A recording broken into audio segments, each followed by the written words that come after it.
जय हिंद साथियों, ज्ञानम डिफेंस एकेडमी के यूट्यूब प्लेटफॉर्म पे आपका स्वागत है। आज हम इकोनॉमी 2021 सीडीएस एग्जाम को डिस्कस करने जा रहे हैं। तो स्टार्ट करते हैं। देखो बच्चे, पहला क्वेश्चन है, which of the following indicators is और are used to observe the monetary transmission mechanism in the economy. की इकोनॉमी में अगर मॉनेटरी ट्रांसमिशन मैकेनिज्म को हमने देखना है, ठीक है, तो उसके लिए कौन से टूल यूज किए जाते हैं। फर्स्ट टूल जो आपका दिया है दैट इज जो वेटेड एवरेज लेंडिंग रेट होता है। सेकंड है आपका कि weighted average domestic term deposit rate. Third is जो 1 ईयर का आपका मीडियन एमसीएलआर होता है, ठीक है। Fourth is SDF rate. तो जो आपका एसडीएफ रेट है ये मॉनेटरी पॉलिसी का टूल है, ठीक है। तो this is not the part of your monetary transmission mechanism, ठीक है। तो फोर्थ आपका नहीं है, that is why the correct answer is 1, 2 and 3, because ये तीनों ही जो आपके they are not the tools, ये मॉनेटरी ट्रांसमिशन मैकेनिज्म का पार्ट है। Alright, second question is consider the following statements regarding instruments of monetary policy. कि इसमें से दो स्टेटमेंट्स दी गई कि इसमें से जो फॉलोइंग स्टेटमेंट्स है क्या ये इंस्ट्रूमेंट ऑफ मॉनेटरी पॉलिसी का पार्ट है। फर्स्ट क्वेश्चन इज कि that standing deposit facility rate was introduced in April 2022। कि जो आपका एसडीएफ रेट था क्या वो 2022 इंट्रोड्यूस किया गया था। Second, SDF rate replace the fixed repo rate as the floor of the LAF corridor, ठीक है। तो करेक्ट आंसर इज कि बोथ अप्रैल 2022 में इस जो आपकी स्टैंडिंग डिपॉजिट फैसिलिटी उसको स्टार्ट किया गया था, एंड जो एसडीएफ रेट है जो earlier fix reverse repo rate होता उस फिक्स रिवर्स रिपो रेट को इसने रिप्लेस किया था। ऑलराइट, तो both options are correct, both 1 and 2 is correct, that is C is the correct answer. Next is consider the following statements regarding weightage of different articles in WPI। जो आपका wholesale price index है उसके different दो statement दिए कि इसमें से which of the following are the part of the WPI। First statement is fuel and power have higher weightage in WPI than primary articles। कि प्राइमरी आर्टिकल से food और जो पावर सेक्टर है आपका, ठीक है, उसकी वेटेज ज्यादा है। सेकंड इज कि weightage of manufactured products in WPI higher than fuel and power, ठीक है। तो जो मैन्युफैक्चर्ड का वेट है, ठीक है, जब हम डब्ल्यूपीआई को मेजर करते हैं, कैलकुलेट करते हैं कि उसमें मैन्युफैक्चर्ड प्रोडक्ट की वेटेज ज्यादा है then the food and the fuel and the power. तो second statement is correct, first is are incorrect. First statement हमारी इनकरेक्ट, ठीक है। तो दैट इज वाई जो मैन्युफैक्चर प्रोडक्ट है उसका ज्यादा वेट है और फ्यूल और पावर का प्राइमरी आर्टिकल से ज्यादा वेटेज नहीं है। तो first statement is are incorrect, second is correct, ठीक है। ये उस टाइम का सवाल है, ठीक है। Presently these things have changed now, ठीक है। तो you have to see the present as well as for CPI as well as for WPI. Alright, next question is if India enters into FTA, जो आपके free trade agreements होते हैं with other nations, export growth would depend upon which of the following. अगर India different countries के साथ free trade agreements करता है, क्या उसकी वजह से ये चीजें हो सकती है कि extent of tariff reduction to most favoured nation tariff. Second is extent of relaxation in rules of origin, क्या एफटीएस की वजह से जो रूल्स ऑफ ओरिजिन होते हैं उसमें रिलैक्सेशन दी जाती है। थर्ड इज की extent of relaxation in sanitary and phyto sanitary measure, जो एसपीएस मेजर्स होते हैं कि उसमें भी रिलैक्सेशन मिलती है। फोर्थ इज की लेवल ऑफ इंफ्रास्ट्रक्चर क्या इंडिया में इससे इंक्रीज हो रहा है। फिफ्थ इज की income in nations with which India enters into FTAs, कि क्या जिस नेशन के साथ इंडिया एफटीए करता है क्या उसकी इनकम पे इजाफा होता है, ठीक है। तो ऑल ऑफ दी अगर हम स्टेटमेंट देखें दे आर करेक्ट, ठीक है। अगर इंडिया फ्री ट्रेड एग्रीमेंट करता है तो उसकी वजह से जितने भी पांचों स्टेटमेंट दिए, पांचों फैक्टर उससे इन्फ्लुएंस होते हैं through the free trade agreement. Therefore correct answer would be 1, 2, 3 and 4 and 5। All of the above statements are correct. Next question is which of the following statement is और are correct. First statement क्या है कि जो GDP deflator है it captures the average price of an unchanging basket of commodities that constitute GDP. कि जो GDP deflator होता है, क्या जीडीपी डिफ्लेटर जो चेंजिंग बास्केट है कमोडिटीज का जिससे जीडीपी बनाई जाती है, जीडीपी को जो कॉन्स्टिट्यूट करता, क्या उसके एवरेज प्राइस को डिटेक्ट करता है जीडीपी डिफ्लेटर, ठीक है। तो फर्स्ट स्टेटमेंट ही हमारी क्या है, दिस इज इनकरेक्ट, ठीक है। जनरली वीसी की डिफ्लेटर क्या से हमें पता चला कि जनरल जो प्राइस राइज हो रहा है बेस और करंट के जो हम प्राइसेस को देखते हैं, ठीक है, उसी का पता चलना हमें deflator. First statement is are incorrect. Second is की जो जीडीपी डिफ्लेटर होता है, it can measure real GDP but not inflation rate, ठीक है, तो this is incorrect. Deflator real GDP को तो नहीं मेजर करता है, but not the inflation rate, rather we get to know the inflation rate in comparison to the base rate, that is why the second statement is also incorrect. तो correct answer क्या है, neither one and neither two. आपसे पूछा गया था कि विच of the following जो है कि करेक्ट ऑप्शन कौन से। Next question is which of the following statement is और आर करेक्ट, ठीक है। फर्स्ट स्टेटमेंट इज जो आपका प्राइस इंडेक्स होता है, it captures the change in the average price of a constant basket of commodities, ठीक है। तो जो इंडेक्स प्राइस इंडेक्स होता है क्या कैप्चर करता है, इट कैप्चर्स दी जो चेंज इन एवरेज प्राइस होता है कांस्टेंट जो बास्केट ऑफ कमोडिटीज होता है, तो that is why first statement आपकी क्या करेक्ट है। Second is if price indices are 100, 110 and 121 inflation rates are, कि अगर हम बेस 100 को मान के चलते हैं, इफ 100 to 110 इन्फ्लेशन कितना हुआ, इट इज 10%, ठीक है, एंड फ्रॉम 110 to 121 हो रहा है, ठीक है, क्या ये इसका 21% है, नहीं, ये 21% यहां से क्यूमुलेटिव है, ठीक है, और आपसे पूछा गया कि यहां से यहां जाने में इन्फ्लेशन रेट 10 और 21% है, ठीक है, 10 इज करेक्ट, 110 में तो इन्फ्लेशन रेट इज 10, बट 221 ये यहां से है, बट आपसे ये पूछा गया, ठीक है, तो ये क्यूमुलेटिव है कि 100 से 121 तक जब गए तो 21%, that is why the second statement is incorrect. Alright, seventh question is which of the following statement is और आर करेक्ट। जो most of India's reserve it is held in the form of foreign currency, की जो India का reserve जो India के पास reserve money या रखा जाता है, कि क्या वो इंडिया ज्यादातर फॉरेन करेंसी के फॉर्म में रखता है, ठीक है। फर्स्ट इज करेक्ट स्टेटमेंट, की जो ज्यादातर रिजर्व है हमारे वो फॉरेन करेंसी के फॉर्म में।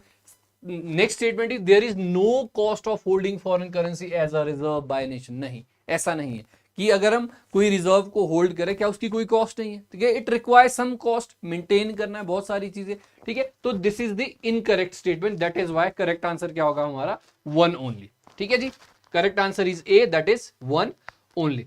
Next question is which one of the following statement is not correct, आपसे इनकरेक्ट पूछा गया। फर्स्ट इज कि the market mechanism over produces a good that generate positive externality, ठीक है, क्या मार्केट मैकेनिज्म ओवर प्रोड्यूस करती है ऐसी गुड्स को जिससे पॉजिटिव एक्सटर्नलिटी होती है, ठीक है, तो ये तो इनकरेक्ट है बच्चे, ठीक है, जो मार्केट मैकेनिज्म में तो नहीं करेगा ऐसा, बिकॉज वो कोई ऐसा तो है नहीं कि they are looking for third party benefit. Externality का मतलब ही क्या है कि जो थर्ड पार्टी को जिससे बेनिफिट हो रहा है, तो मार्केट मैकेनिज्म में तो ऐसा नहीं होगा। ऑलराइट, तो ये कहां पे देखने को मिलता है, जहां पर the resources are with the government, सरकार सोचती है ना थर्ड पार्टी के बारे में, ठीक है, मार्केट मैकेनिज्म तो नहीं सोचेगा, तो फर्स्ट स्टेटमेंट हमारी इनकरेक्ट है। Second is cap and trade of population permits can achieve the social optimum, this is correct. Third is की the optimal subsidy for positive externality equals the social private benefit gap at the optimum, this is also correct. Fourth statement is the tragedy of commons is an example of negative externality, this is also correct. तो incorrect answer कौन सा था हमारा, that is first statement आपकी incorrect थी। Alright, next question is which one of the following statement regarding GST is not, ये भी पुराना क्वेश्चन है, हो सकता है कि प्रेजेंट सिनेरियो में ये सारी चीजें चेंज हो सकती है, हो सकता है आने वाले टाइम में पेट्रोलियम जीएसटी का पार्ट हो, बट जिस साल ये सवाल पूछा गया था eight that time petroleum was not the part of GST and presently petroleum is all presently also excluded from the GST। तो सवाल क्या है कि दैट आपको नॉट करेक्ट पूछा गया है, that means which of the following जो है इनकरेक्ट स्टेटमेंट है, कि amendment 115 kept alcohol for human use and 5 petroleum products outside the GST, this is incorrect, ठीक है, कि जीएसटी के आउटसाइड तो रखा ही नहीं कभी भी, ठीक है, जो अमेंडमेंट 122 जो बिल आया था kept only alcohol for human use outside GST, this is correct. Precious metals are taxed at, this is also correct, और जो अनवर्क्ड डायमंड है that is taxed at 0.25% at that time. Alright, that is why these three statements are correct and first is incorrect. Next question is which one of the following statement regarding the Tendulkar committee is और are correct, ठीक है, poverty estimation से सवाल पूछा गया है।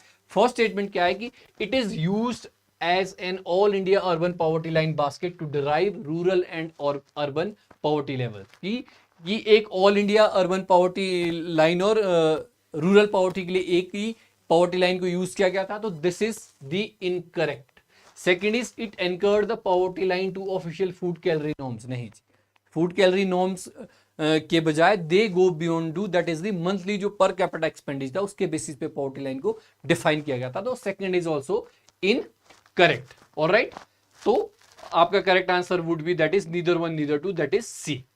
Next question is which components of central government taxes on petroleum products are not shareable with states की जो डिविजिबल पूल होता है आपका टैक्सेस का, उस टैक्सेस का पार्ट इसमें से कौन सा नहीं है ऑफ द पेट्रोलियम प्रोडक्ट की जो बेसिक एक्साइज ड्यूटी है। ठीक है, बेसिक एक्साइज ड्यूटी किस चीज का पार्ट है आपका, डिविजिबल पूल का है। ठीक है, तो ये तो डिविजिबल पूल का पार्ट नहीं है। ठीक है, एडिशनल एक्साइज ड्यूटी नहीं है और आपका special excise duty, these two duties are not shared with the state government that. और आपसे क्या पूछा गया कि जो इसका पार्ट नहीं है that is 2 and 3 are not the part of divisible pool की ये पैसा जो है स्टेट गवर्नमेंट के साथ शेयर नहीं किया जाता। That is why the correct answer would be 2 and 3। Alright, next question is which level of per capita GDP depends upon which of the following. जो जीडीपी पर कैपिटा जीडीपी उसका level है that depends on upon which of the following things. First statement is proportion of population in the working age, क्या इस पे आपकी पर capita GDP depend करता है, बिल्कुल डिपेंड करता है। सेकंड इसकी वर्कर्स की जो पार्टिसिपेशन रेट है, बिल्कुल डिपेंड करता है, this is also correct. Third इसकी पर वर्कर प्रोडक्टिविटी कितनी है। ठीक है, कि अगर पर वर्कर प्रोडक्टिविटी ज्यादा होगी तो अल्टीमेटली आपकी जो पर कैपिटा जीडीपी है that is going to increase. तो it depends on all of the 3 factors, that is why correct answer is D, that is 1, 2 and 3। next question is which of the following are included in M1 definition of money in India। ठीक है, हम 4 type के money देखते हैं, M1 M2 M3 and M4। ठीक है, M1 और M2 आपका नैरो मनी भी है। ठीक है, because it has more liquidity. M3 and M4 आपके ब्रॉड मनी है and it has less liquidity होती है। ठीक है, फर्स्ट पूछा गया आपसे कि M1 का पार्ट कौन कौन सा आपके। ठीक है, इफ वी सी M1 में क्या होता है that is your currency in circulation है। सेकंड आपका क्या होता है दी जो डिमांड डिपॉजिट है, डिमांड डिपॉजिट कौन से विद द बैंक्स और कुछ अदर डिपॉजिट जो आरबीआई के साथ होते हैं आपके। ऑलराइट, तो correct answer is your 2 and 4। Time deposit आपका पार्ट नहीं है, टाइम डिपॉजिट आपका M2 में का पार्ट है। That is why the correct answer is 2 and 4, that is C। all right, next question is which of the following statement is not correct for national income accounting। इसमें से कौन सी statement जो है which is not correct for the your NIA, that is national income accounting। first statement is that imports are subtracted in calculating GDP, this is correct। second is net factor in income payment earned from abroad are included in GDP, नहीं। Net factor income जो abroad से that is the part of your GNP, gross national जो product है आपका। ठीक है, और more specifically your net NDP का पार्ट हम बोल सकते हैं। ठीक है, third is this is correct.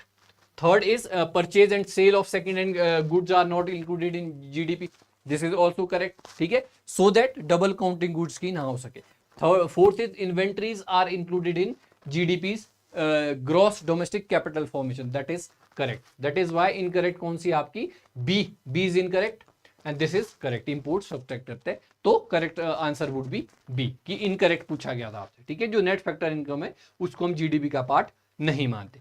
Next is कि under a normal downward sloping demand curve and a fully elastic supply curve an exogenous decrease in demand would lead to, कि अगर आपसे पूछा गया कि डाउनवर्ड स्लोपिंग डिमांड कर्व है और एक फुली इलास्टिक सप्लाई कर्व है कि एक अगर एक्सोजेनस डिक्रीज हो रहा है in the demand curve, that would lead to क्या होगा उसकी वजह से decrease in equilibrium quantity but price में हमें कोई चेंज देखने को नहीं मिलेगा। That is why the correct answer would be C. Next question is that is 16th। Although overlapping सा क्वेश्चन भी आपका आईआर का पार्ट भी हो सकता है, although we have try to cover it here कि आरसीपी उस टाइम न्यूज में रहा था जो आपका रीजनल कोऑपरेशन थी। ठीक है, कि it is a comprehensive FTA between ASEAN members and the ASEAN FTA partner. ठीक है, this is the correct statement. India opted out of RCEP, this is also correct. तो correct answer would be C, that is 1 and 2 both. Next question है आपका which of the following statement about the green credit initiative is और are correct. First statement is कि it is a response to climate change, बिल्कुल correct है। Second, it promotes plantation on wasteland and the river catchment area, this is also correct. It replaces kerosene with solar power for the rural poor, this is incorrect. ठीक है, तो that is why the correct answer is 1 and 2, option is D. Next question is which of the following statement is और are correct, कि जो GDP deflator है it captures the average price of an unchanging basket of GDP coin. Although it is a repeated question, we have already covered this earlier. All right. So this is it. See you next discussion video. Thank you so much. Bye bye. Take care.